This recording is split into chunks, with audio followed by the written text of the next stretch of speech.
ਬਿਸਮਿਲ੍ਲਾਹਿਰਰਹਿਮਾਨਿਰਰਹੀਮ ਤੇ अस्सलाम वालेकुम। 9 ਅਪ੍ਰੈਲ ਪਾਕਿਸਤਾਨ ਦੇ ਵਿੱਚ ਜੁਮੇਰਾਤ ਦੀ ਸ਼ਾਮ ਤੇ ਅੱਜ ਦੇ ਪੰਜਾਬੀ ਵੀਲੌਗ 'ਚ ਚੜ੍ਹਦੇ ਤੇ ਲਹਿੰਦੇ ਪੰਜਾਬ ਦੇ ਸੱਜਣਾ ਤੇ ਮਿੱਤਰਾਂ, ਭੈਣਾਂ ਤੇ ਭਰਾਵਾਂ, ਮਾਵਾਂ ਤੇ ਬਜ਼ੁਰਗਾਂ ਨੂੰ ਜੀ ਆਇਆਂ।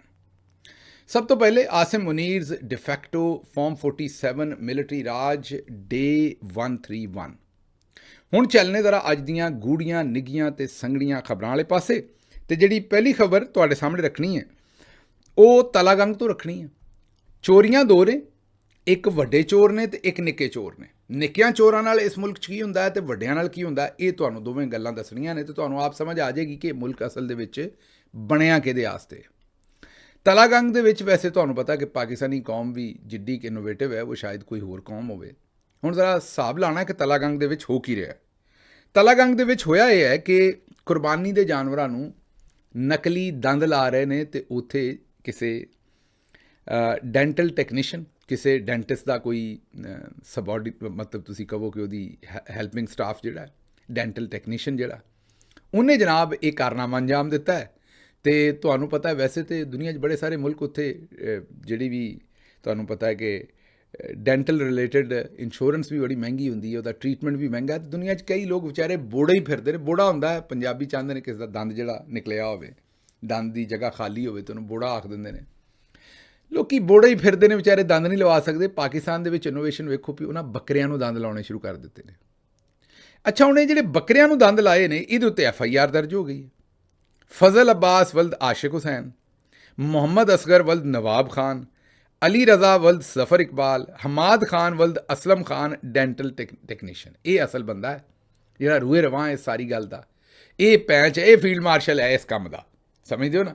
ਇਹਨਾਂ ਜਨਾਬ ਬੱਕਰਿਆਂ ਨੂੰ ਦੰਦ ਲਾਏ ਨੇ ਤੇ ਇਹਨਾਂ ਦੇ ਉੱਤੇ FIR। ਹੁਣ ਤੁਸੀਂ ਸੋਚਦੇ ਹੋਗੇ ਬੱਕਰਿਆਂ ਨੂੰ ਦੰਦ ਲਾ ਦਿੱਤੇ ਨੇ, ਯਾਰ ਪਹਿਲੀ ਗੱਲ ਤਾਂ ਬੱਕਰਿਆਂ ਨੂੰ ਦੰਦ ਲਾਉਣ ਦੀ ਕੀ ਲੋੜ ਸੀ।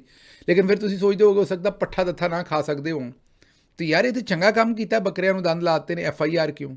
ਇਹ ਰੌਲਾ ਹੋਰ ਹੈ। ਰੌਲਾ ਇਹ ਹੈ ਕਿ ਜਦੋਂ ਕੁਰਬਾਨੀ ਦਾ ਜਾਨਵਰ ਤੇ ਤੁਹਾਨੂੰ ਪਤਾ ਹੈ ਕਿ ਉਹਦੀ ਉਮਰ ਦਾ ਹਿਸਾਬ ਲਾਉਂਦੇ ਨੇ ਵੀ ਉਹ ਦੋਂਦਾ ਹੈ ਕਿ ਨਹੀਂ। ਉਹ ਜ਼ਾਹਿਰ ਹੈ ਫਿਰ ਜਿਹੜਾ ਦੋਂਦਾ ਬੱਕਰਾ ਹੁੰਦਾ ਮਹਿੰਗਾ ਵਿਕਦਾ। ਹੁਣ ਇਹਨਾਂ ਨੇ ਮੁਲਜ਼ਮਾਂ ਨੇ ਕੀ ਕੀਤਾ ਹੈ ਕਿ ਮਾਰਕੀਟ 'ਚੋਂ ਨਿੱਕੇ ਨਿੱਕੇ ਬੱਕਰੇ ਚੁੱਕੇ ਨੇ ਜਿਨ੍ਹਾਂ ਦੀ ਉਮਰ ਘੱਟ ਹੈ, ਉਹਨਾਂ ਨੂੰ ਦੰਦ ਆਪੇ ਹੀ ਲਾ ਦਿੱਤੇ ਨੇ ਵੱਡੇ। ਤੇ ਅਬ ਕਸਾਈਆਂ ਕੋਲ ਲੈ ਲਏ ਹੋਣੇ ਨਾ ਜਿਹੜੇ ਬੁੱਢੜ ਬੱਕਰੇ ਹੋਣੇ ਨੇ, ਕੋਈ ਬੱਕਰੇ ਜਾਂ ਬੱਕਰੀਆਂ ਉਹਨਾਂ ਦੇ ਦੰਦ ਲੈ ਕੇ ਤੇ ਉਹ ਹੁਣ ਕਿਸੇ ਤਰੀਕੇ ਨਾਲ ਫਿੱਟ ਕੀਤੇ ਨੇ ਜਾਂ ਜਾਲੀ ਦੰਦ ਲਾਤੇ ਹੋਣੇ ਨੇ। ਮੈਨੂੰ ਹੁਣ ਐਗਜ਼ੈਕਟਲੀ ਨਹੀਂ ਪਤਾ। ਬਹਰਹਾਲ ਉਹਨਾਂ ਨੇ ਤਾਂ ਪਰਚਾ ਦਿੱਤਾ ਕਿ ਜਨਾਬ ਤੁਸੀਂ ਕਮ ਉਮਰ ਜਿਹੜੇ ਜਾਨਵਰ ਨੇ ਉਹ ਲੈ ਕੇ ਉਹਨਾਂ ਨੂੰ ਜਾਂ ਛੋਟੇ ਜਾਨਵਰ ਲੈ ਕੇ ਉਹਨਾਂ ਨੂੰ ਦੰਦ ਲਾ ਕੇ ਤੇ ਮਹਿੰਗੇ ਭਾਅ ਇਹ ਕੁਰਬਾਨੀ ਦੇ ਵੇਚਣਗੇ। ਇਹ ਜਨਾਬ ਕਾਰਵਾਈ ਜਿਹੜੀ ਚੱਲਣ ਰਹੀ ਹੈ ਵੈਸੇ ਹੈ ਨਾ। ਮੈਂ ਕਹਿੰਦਾ ਅਖੀਰ ਨਹੀਂ ਕਰ ਗਿਆ ਪਾਕਿਸਤਾਨੀ। ਹੁਣ ਦੂਸਰੀ ਕਾਰਵਾਈ ਸੁਣ ਲਓ। ਇਹ ਤਾਂ ਸੁਣ ਲਈ ਨਾ ਤੁਸੀਂ ਮਾੜਾ। ਮੈਂ ਤੁਹਾਨੂੰ ਦੱਸਿਆ ਨਾ ਵੀ ਇੱਥੇ ਅਸੀਂ ਇਕੱਲੇ ਨਹੀਂ ਖਰਾਬ, ਇੱਥੇ ਸਾਰੇ ਨੇ ਜਨਾਬ।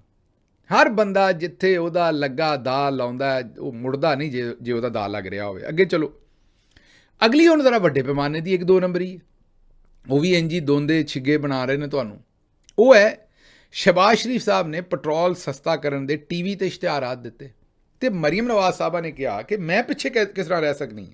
ਉਹਨਾਂ ਨੇ ਵੀ ਇੰਜ ਕਰਕੇ ਹੱਥ ਰੱਖੇ ਤਸਵੀਰ ਦੇ ਵਿੱਚ। ਉਹ ਜਿਹੜਾ ਇਸ਼ਤਿਹਾਰ ਹੈ ਉਹ ਵੇਖ ਲਓ, ਇੰਜ ਕਰਕੇ ਬਾਜੀ ਨੇ ਹੱਥ ਰੱਖੇ ਨੇ।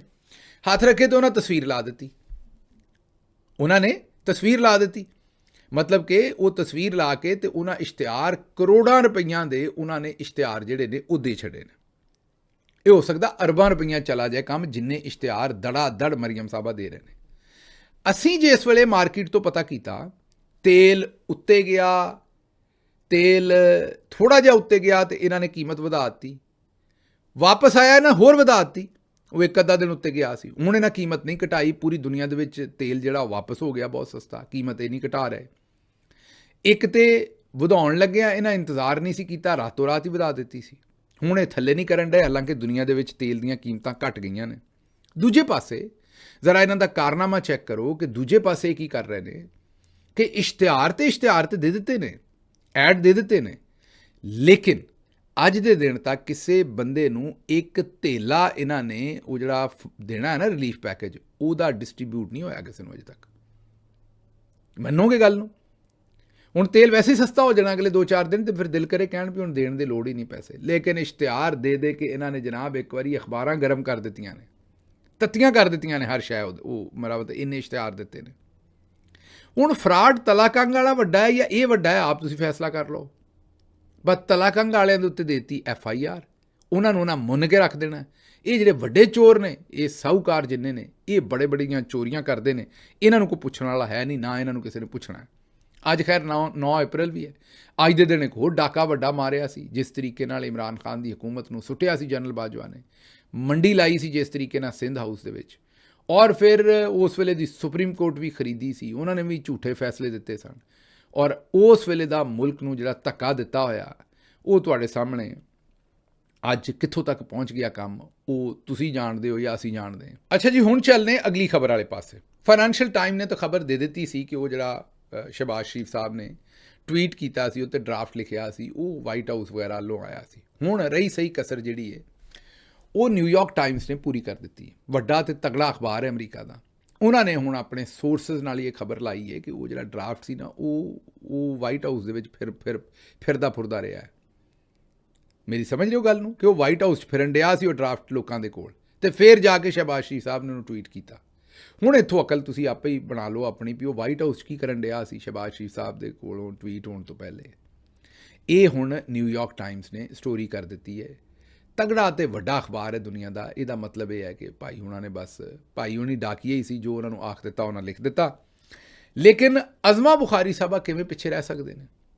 ਉਹਨਾਂ ਨੇ ਖਬਰ ਇਹ ਦਿੱਤੀ, ਅਜ਼ਮਾ ਬੁਖਾਰੀ ਸਾਹਿਬਾ ਨੇ ਤੇ ਬਿਆਨ ਇਹ ਦਿੱਤਾ ਕਿ ਵਜ਼ੀਰ ਆਜ਼ਮ ਸਾਹਿਬ ਆਪ ਤੇ ਲਿਖਦੇ ਨਹੀਂ, ਇਹ ਕਿਸੇ ਹੋਰ ਨੇ ਲਿਖਿਆ। ਹੁਣ ਉਹਨਾਂ ਨੂੰ ਪਤਾ ਹੀ ਨਹੀਂ, ਮੈਂ ਦੱਸਿਆ ਨਾ, ਇੱਕ ਤੇ ਪੜ੍ਹੇ ਲਿਖੇ ਨਹੀਂ, ਉੱਤੋਂ ਕੋਸ਼ਿਸ਼ ਨਹੀਂ ਕਰਦੇ। ਹੁਣ ਅਜ਼ਮਾ ਬੁਖਾਰੀ ਵਿਚਾਰੀ ਨੂੰ ਪਤਾ ਹੀ ਨਹੀਂ ਵੀ ਉੱਤੇ ਲਿਖਿਆ ਕੀ ਸੀ।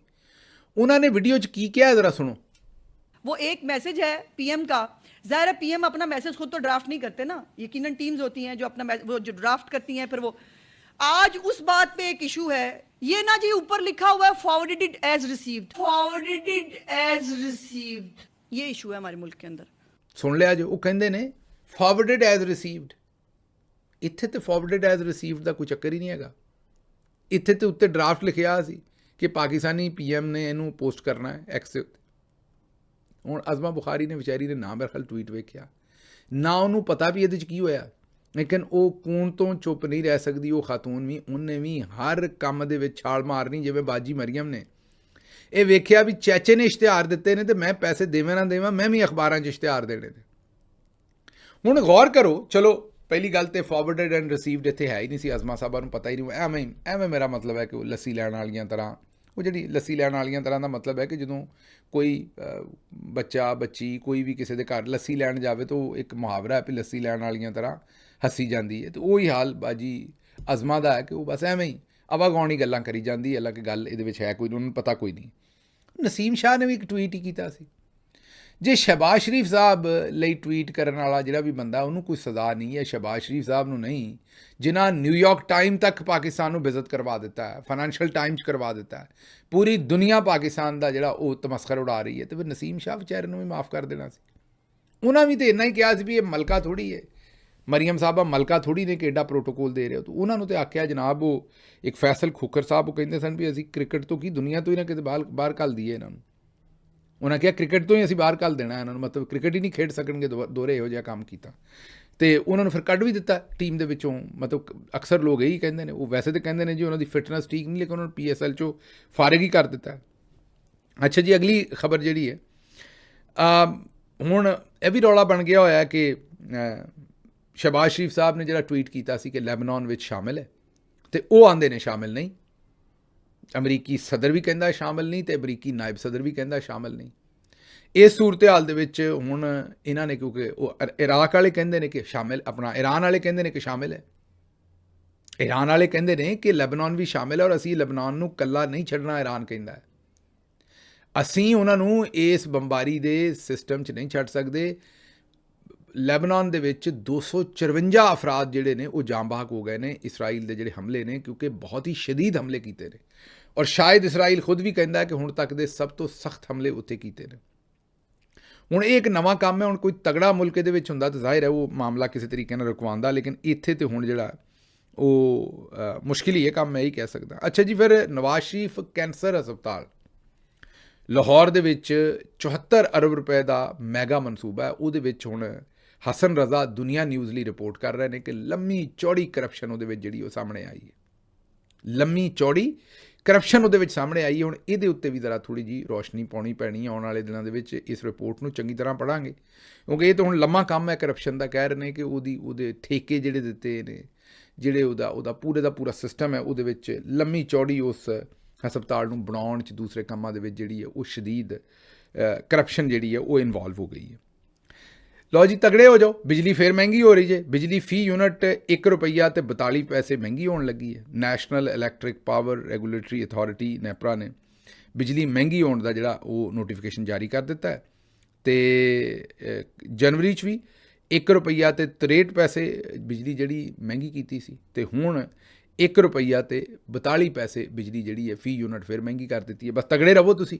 ਮੇਰਾ ਮਤਲਬ ਹੈ ਕਿ ਖਿਦਮਤ ਤੁਹਾਨੂੰ ਜਿਹੜੀ ਹੈ ਉਹ ਜ਼ਰੂਰ ਕਰਨੀ ਹੈ। ਅੱਛਾ, ਖੁਸ਼ੀ ਦੀਆਂ ਖਬਰਾਂ ਤੇ ਲੋਕੀ ਮਠਿਆਈਆਂ ਵੰਡਦੇ ਨੇ। ਸਾਡੇ ਜਨਾਬ ਆਬਦ ਸ਼ੇਰ ਅਲੀ ਸਾਹਿਬ ਦੇ ਸਿਰ ਨੂੰ ਕੋਈ ਨਵੀਂ ਸ਼ਾਇਦ ਚੜ੍ਹ ਗਈ ਹੈ। ਉਹਨਾਂ ਨੇ ਕਿਹਾ ਕਿ ਜਨਾਬ ਅਸੀਂ ਕੋਈ ਨਵਾਂ ਹੀ ਕੰਮ ਕਰਨਾ। ਉਹਨਾਂ ਸਮੋਸੇ ਵੰਡ ਛੱਡੇ ਨੇ। ਲੋਕੀ ਮਠਿਆਈ ਵੰਡ, ਪਰ ਆਬਦ ਸ਼ੇਰ ਅਲੀ ਸਾਹਿਬ ਇੰਝ ਹੀ ਕਰਦੇ ਨੇ। ਸ਼ੁਕਰ ਕਰੋ ਨਾ ਸਮੋਸੇ ਵੰਡੇ ਨੇ, ਕਿਤੇ ਹੋਰ ਕੋਈ ਕੰਮ ਨਹੀਂ ਕਰ ਦਿੱਤਾ ਜਾ ਕੇ ਉਹਨਾਂ। ਖੈਰ ਜਨਾਬ, ਤੁਹਾਨੂੰ ਪਤਾ ਹੈ ਕਿ ਉਹ ਵੀ ਇੱਕ ਆਪਣੇ ਅੰਦਰ ਅੰਜਮਨ ਨੇ, ਉਹ ਵੀ ਇੱਕ, ਅਤੇ ਉਹਨਾਂ ਨੇ ਜਨਾਬ ਸਮੋਸੇ ਵੰਡੇ ਨੇ ਮਠਿਆਈ ਦੀ ਜਗ੍ਹਾ 'ਤੇ। ਹੁਣ ਇਹ ਨਹੀਂ ਪਤਾ ਕਿ ਖਬਰ ਉਹਨਾਂ ਨੂੰ ਖੁਸ਼ੀ ਦੀ ਨਹੀਂ ਲੱਗੀ ਸ਼ਾਇਦ, ਇਸ ਲਈ ਉਹਨਾਂ ਵੰਡੇ ਨੇ। ਬਹਰਹਾਲ ਉਹਨਾਂ ਨੇ ਵੰਡ ਦਿੱਤੇ ਨੇ। ਅੱਛਾ ਜੀ, ਇਹ ਜ਼ਰਾ ਫੁਟੇਜ ਵੇਖ ਲਓ। ਇਹ ਫੁਟੇਜ ਮੀਆਂ ਅਸਲਮ ਇਕਬਾਲ ਸਾਹਿਬ ਦੇ ਘਰ ਦੇ ਬਾਹਰ ਦੀ ਹੈ। ਉਹਨਾਂ ਦੀ ਵਾਲਦਾ ਮਾਜਦਾ ਦਾ 3 ਦਿਨ ਪਹਿਲੇ ਇੰਤਕਾਲ ਹੋਇਆ। ਅੱਲਾ ਉਹਨਾਂ ਨੂੰ ਜੰਨਤ 'ਚ ਜਗ੍ਹਾ ਦੇਵੇ। ਸਾਡੀਆਂ ਵੀ ਦੁਆਵਾਂ, ਤੁਹਾਡੀਆਂ ਵੀ ਦੁਆਵਾਂ। ਲੇਕਿਨ ਬੇਸ਼ਰਮੀ ਔਰ ਬਗੈਰਤੀ ਦਾ ਲੈਵਲ ਇਹ ਵੇਖੋ ਵੀ ਪੁਲਿਸ ਉੱਥੇ ਬਾਰ-ਬਾਰ ਛਾਪੇ ਮਾਰ ਰਹੀ ਹੈ। ਜਿਹੜੇ ਲੋਕ ਫਾਤਿਹਾ ਲਈ ਆ ਰਹੇ ਨੇ ਉਹਨਾਂ ਨੂੰ ਹਰਾਸਾਂ ਕਰ ਰਹੀ ਹੈ। ਪਰਪਸ ਕੀ ਹੈ? ਕਿ ਮੀਆਂ ਅਸਲਮ ਇਕਬਾਲ ਨੂੰ ਫੜਨਾ ਹੈ, ਲੱਭਣਾ ਹੈ ਕਿ ਮੀਆਂ ਅਸਲਮ ਇਕਬਾਲ ਤਾਂ ਨਹੀਂ ਕਿਤੇ ਲੋਕਾਂ ਦੇ ਕੋਲੋਂ ਪੁਰਸਾ ਤਾਂ ਨਹੀਂ ਲੈ ਰਿਹਾ, ਲੋਕਾਂ ਦੇ ਕੋਲੋਂ ਕਿਤੇ ਫਾਤਿਹਾ ਤਾਂ ਨਹੀਂ ਲੈ ਰਹੇ, ਮਤਲਬ ਕਿ ਲੋਕੀ ਉਹਨਾਂ ਕੋਲ ਆ ਕੇ ਫਾਤਿਹਾ ਤਾਂ ਨਹੀਂ ਪੜ੍ਹ ਰਹੇ। ਮਤਲਬ ਸੋਚ ਸਕਦੇ ਹੋ ਕਿ ਕਿਸ ਲੈਵਲ 'ਤੇ ਗਿਰ ਗਿਆ ਸਾਡਾ ਪੂਰਾ ਜਿਹੜੀ ਰਜੀਮ ਹੈ, ਨਿਜ਼ਾਮ ਹੈ। ਇਹਨਾਂ ਨੂੰ ਕੋਈ ਸ਼ਰਮ ਨਾਂ ਦੀ ਗੱਲ ਰਹਿ ਹੀ ਕੋਈ ਨਹੀਂ ਗਈ ਇਹਨਾਂ ਦੇ ਵਿੱਚ। ਸੋਚ ਹੀ ਨਹੀਂ ਰਹਿ ਗਈ ਕਿ ਅਸੀਂ ਕੋਈ ਸ਼ਰਮ ਕਰਨੀ ਹੈ, ਕੋਈ ਗੱਲ ਕਰਨੀ ਹੈ। ਦੂਸਰੇ ਪਾਸੇ ਇਮਰਾਨ ਖਾਨ ਦੀਆਂ 3 ਭੈਣਾਂ ਦੇ ਉੱਤੇ ਨਵਾਂ ਮੁਕੱਦਮਾ। FIR ਦੇ ਮੁਤਾਬਕ ਜਿਹੜਾ ਨੇ ਇਹਨਾਂ ਦੇ ਕਬਜ਼ੇ ਦੇ ਵਿੱਚ 13 ਗੱਡੀਆਂ ਸਨ, ਜਿਨ੍ਹਾਂ ਦੇ ਵਿੱਚ ਪੈਟਰੋਲ ਬੰਬ ਬਣਾਉਣ ਦਾ ਸਮਾਨ ਸੀ। 13 ਲੀਟਰ ਪੈਟਰੋਲ ਸੀ ਕੈਨ ਦੇ ਵਿੱਚ। ਕਾਂਚ ਵੀ ਕਹਿੰਦੇ ਨੇ ਉਰਦੂ ਦੇ ਵਿੱਚ, ਅਤੇ ਪੰਜਾਬੀ 'ਚ ਕੱਚ ਕਹਿੰਦੇ ਨੇ। ਅਤੇ ਸ਼ੀਸ਼ੇ ਦੀਆਂ 15 ਬੋਤਲਾਂ, ਕੱਚ ਮਤਲਬ ਸ਼ੀਸ਼ਾ, ਸ਼ੀਸ਼ੇ ਦੀਆਂ 15 ਬੋਤਲਾਂ, ਰੂਈ ਦੇ 2 ਅਦਦ ਗੋਲੇ, ਅਤੇ ਮਾਚਿਸ ਦੀਆਂ 5 ਡੱਬੀਆਂ, ਅਤੇ 25 ਡੰਡੇ। ਇਹ ਜਨਾਬ ਬਾਰੂਦ ਅਸਲਾ ਇਮਰਾਨ ਖਾਨ ਦੀਆਂ ਭੈਣਾਂ 'ਤੇ ਪਾਇਆ। ਕਿਆ ਜੀ, ਇਹ ਬਾਰੂਦ ਔਰ ਇਹ ਅਸਲਾ ਲੈ ਕੇ ਅਤੇ ਉਹ ਅਡਿਆਲਾ ਜੇਲ੍ਹ ਦੇ ਲਾਗੇ ਆ ਰਹੀਆਂ ਸਨ, ਅਤੇ ਪੈਟਰੋਲ ਬੰਬ ਬਣਾ ਕੇ ਅਤੇ ਉਹਨਾਂ ਦੇ ਉੱਤੇ ਨਵਾਂ ਮੁਕੱਦਮਾ ਦਰਜ ਕੀਤਾ। ਉਹਨਾਂ ਦੇ ਨਾਲ ਬਾਕੀ ਵੀ 44 ਲੋਕਾਂ ਦੇ ਉੱਤੇ ਇਹ ਮੁਕੱਦਮਾ ਜਿਹੜਾ ਟੋਟਲ 41 ਰਹਿਨੁਮਾ ਨੇ ਔਰ 3 ਭੈਣਾਂ ਨੇ। ਇਹ 44 ਲੋਕਾਂ ਦੇ ਉੱਤੇ ਸ਼ਾਇਦ ਇਹਦੇ 'ਚ ਨਾਮਾਲੂਮ ਵੀ ਪਤਾ ਨਹੀਂ ਕਿੰਨੇ ਕੁ ਰੱਖੇ ਹੋਣਗੇ। ਇਹ ਹੁਣ ਇੱਕ ਨਵੀਂ ਬੇਸ਼ਰਮੀ ਹੈ, ਨਵਾਂ ਲੈਵਲ ਜਿਹੜਾ ਹੈ ਉਹ ਇਹਨਾਂ ਨੇ ਮੁਤਾਰਫ ਕਰਵਾਇਆ। ਖੈਰ, ਇਹਦੀ ਮੁਜ਼ੰਮਤ ਹੀ ਅਸੀਂ ਕਰ ਸਕਦੇ ਹਾਂ। ਸਾਰਾ ਕੁਛ 9 ਅਪ੍ਰੈਲ ਨੂੰ ਸ਼ੁਰੂ ਹੋਇਆ ਸੀ। ਇਹਦਾ ਸਵਾਬ ਜਿਹੜਾ ਉਹ ਬੰਦਿਆਲ ਸਾਹਿਬ ਨੂੰ ਪਹੁੰਚਾ ਦੇਣਾ, ਕਿਉਂਕਿ ਉਹਨਾਂ ਨੇ ਵੀ ਮਾਸ਼ਾਅੱਲਾ ਇਹਦੇ ਵਿੱਚ ਆਪਣਾ ਹਿੱਸਾ ਪਾਇਆ ਸੀ ਇਸ ਬੁਰਾਈ ਦੇ ਵਿੱਚ। ਉਹ ਉਸ ਵੇਲੇ ਚੀਫ ਜਸਟਿਸ ਸਨ। ਹੁਣ ਪੂਰੀ ਕੌਮ ਭੁਗਤਣ ਰਹੀ ਹੈ, ਅਤੇ ਹਜੇ ਪਤਾ ਨਹੀਂ ਕਿੰਨਾ ਹੋਰ ਅਰਸਾ ਅਸੀਂ ਸਾਰਿਆਂ ਨੇ ਇਹਨੂੰ ਭੁਗਤਣਾ। ਮੈਨੂੰ ਖੈਰ ਇੱਥੋਂ ਇਜਾਜ਼ਤ ਦਿਓ। ਰੱਬ ਰੱਖ।